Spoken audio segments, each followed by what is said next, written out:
but I don't know if you remember a couple games back. I think as a team we were shooting horrible, and I said shooters gonna shoot. You know, they're gonna drop sooner or later. So I think that's just what it is.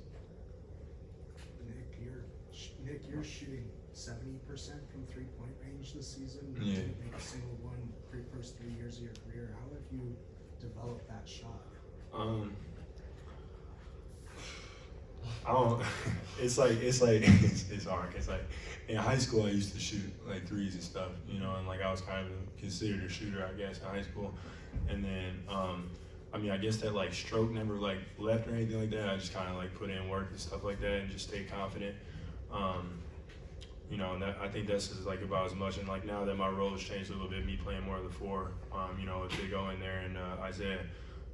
You know, I think it's just kind of like positioning. I'm taking good ones. That's what it is. It's like I'm just taking open ones, clean ones, and I'm gonna continue to do that. So I think it was just about patience and just kind of, you know, just you know, changing to four position. Just always kind of just staying patient with it and keep working at it. That's all it is. You joked earlier in the year that Coach Enfield didn't like to see you taking that shot. Yeah. He's gotten more comfortable with it now. I mean, 70% is, you know what I mean? Yeah, I mean, I think he should be good now, you know what I mean? So, yeah, so I mean, hopefully, no, I'm just kidding. He gives me, if it's a good one, it was a good one, non-contested, you know, so, but yeah, he gives me all the confidence in the world, so. There was a moment there towards the end of the game where you and Coach were having a discussion. Yeah. Seems like he had a lot of confidence to put you right back in the game. Talk about that moment Yeah, there. what it was is I didn't get back on defense after that dunk, which was another thing I did against the LSU game, which could have cost us. And you know, I understand why he did it, but you know, sometimes my emotions were going. You know, I was in the game, so you know, I was just like, you know, I just wanted to go back in and just play the rest of the game. And you know, he came over and you know, he coached me. You know, he's like, I'm trying to teach you that, you know, you can't do this. You gotta, you know, this happened in the LSU game, which it did, and it happened right now, and they got a bucket. So, you know, that I told him, I was like, that's my mistake. You know, I'm not gonna do it again. Like now, like I know. And then after that, he was like, all right, get back in the game. So it was just a teaching point. You know, it was just a teaching point, and you know, message received. Daniel, you guys were a little shorthanded there tonight. How much did that change the strategy for you and Nick to get out there and be aggressive? I mean, obviously with Big O out, other players got to step up. Players like me and Max, the versatile players, can play both positions 3 and 4. We just have to toughen it out and come out with a win. Coach Enfield said he was felt the execution on defense and in terms of turnovers was a little lacking tonight. You guys feel like you were looking ahead at all to the start of conference play with this game?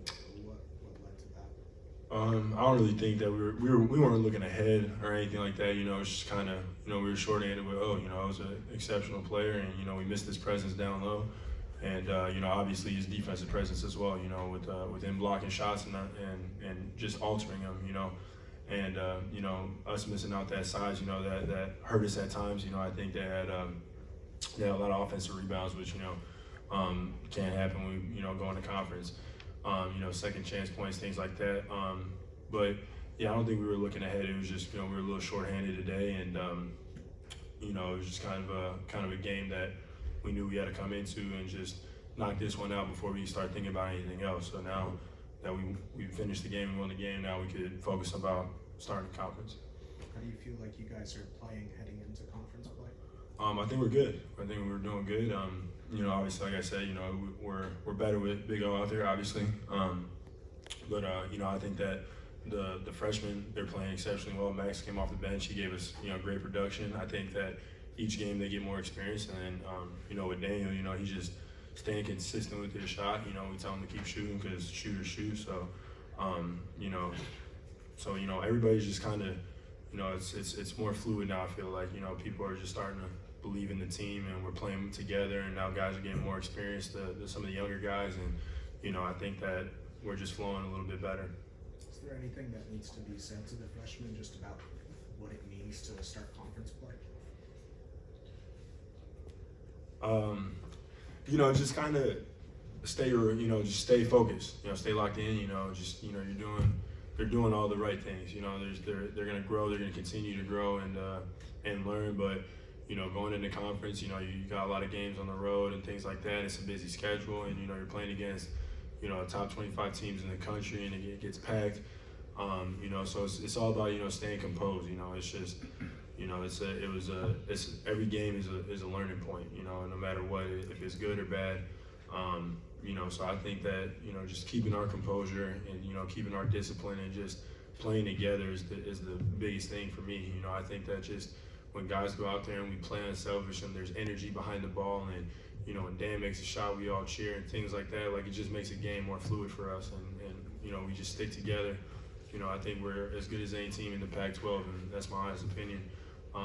You know, so for the freshmen, I just encourage them to just keep playing, and you know, obviously the coaches and the older guys like us, you know, we'll do whatever it needs to, you know, just kind of coach them through it, and you know, kind of just be, you know, supportive of them.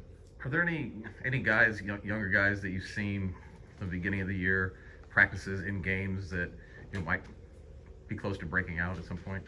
I mean, all of the freshmen are Got their glimpses. Yeah, you know, they're extremely talented. You know, like Max today, I think he came in. You know, he was a spark. You know, I mean, 8 points, 3 for 4 rebounds. You know, I mean, 2 assists. Like he was out there balling. You know, so there's nothing really. You know, every one of them is talented. You know, then it was Kyle at LSU, then, you know, Isaiah, you know, then Big O, you know, so it's just they're all super talented. You know, we have a super talented team, you know, just through the whole roster, and you know, hopefully we'll be adding Drake London here, you know, shortly, and you know, that'll give us another guy who could come in and just give us solid production. So you know, I think that, you know, they're all just extremely talented. You know, we're blessed to have the team that we do, and you know, just to play so well together. I think that's also a blessing. Dan, can you talk at all about, it seems like Kyle has really broken out the last couple of games. He played really well again tonight. Anything that you've seen that sort of led to that? I think, man, he's just a tough kid, man. I always tell him just to stay ready. You know, as a freshman, you always have to stay ready because your name can be called upon at any moment. So with him, I think he's just so strong mentally. He's always ready. Your guys' coach made a big name for himself when he was at Florida Gulf Coast. Was that on anybody's radar leading into the week, leading into the game? Did anybody talk about that? Did that come up? I mean, I don't really think it came up. You know, it was just we kind of looked at it just like any other game. You know, I mean, obviously, you know, that was his old school, and you know, everybody remembers the Dunk City or Lob City or whatever. So, you know, we knew that, you know, he was there and he was successful with that team, and you know, but we weren't really thinking about that. You know, obviously we wanted to win the game and be poised, but you know, our biggest thing was this was our last game for out of conference, and you know, we wanted to get the win. So now we could focus on the second half of our season, and you know, really just kind of lock in on conference play now after getting this good win against this team. Alrighty, guys. Thank you. Thank you. Are you? Happy New Year, guys.